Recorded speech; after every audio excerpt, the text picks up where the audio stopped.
കർക്കിടക വാവിന് വിപുലമായ സജ്ജീകരണങ്ങളാണ് തിരുവല്ലം പരശുരാമ ക്ഷേത്രത്തിൽ ഒരുക്കിയിട്ടുള്ളതെന്ന് ദേവസ്വം മന്ത്രി കെ മുരളീധരൻ.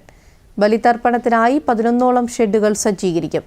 സ്ഥിരമായി ബലിതർപ്പണം നടത്താനുള്ള ഒരു സംവിധാനം ക്ഷേത്ര വികസന പദ്ധതിയുടെ ഭാഗമായി നടപ്പിലാക്കാനാണ് സർക്കാർ തീരുമാനമെന്നും മന്ത്രി മാധ്യമങ്ങളോട് പറഞ്ഞു.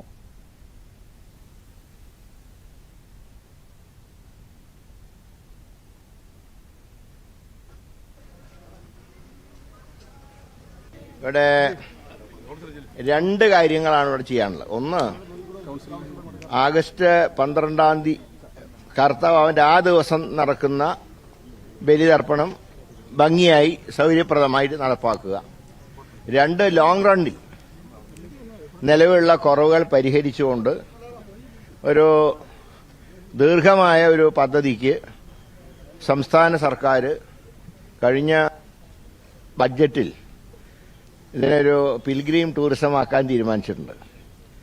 അപ്പോൾ അത് സംബന്ധിച്ചൊരു വിശദമായിട്ടുള്ള പ്രോജക്റ്റ് തയ്യാറാക്കി കേന്ദ്ര സർക്കാരിൻ്റെയും നഗരസഭയുടെയും സംസ്ഥാന സർക്കാർ 3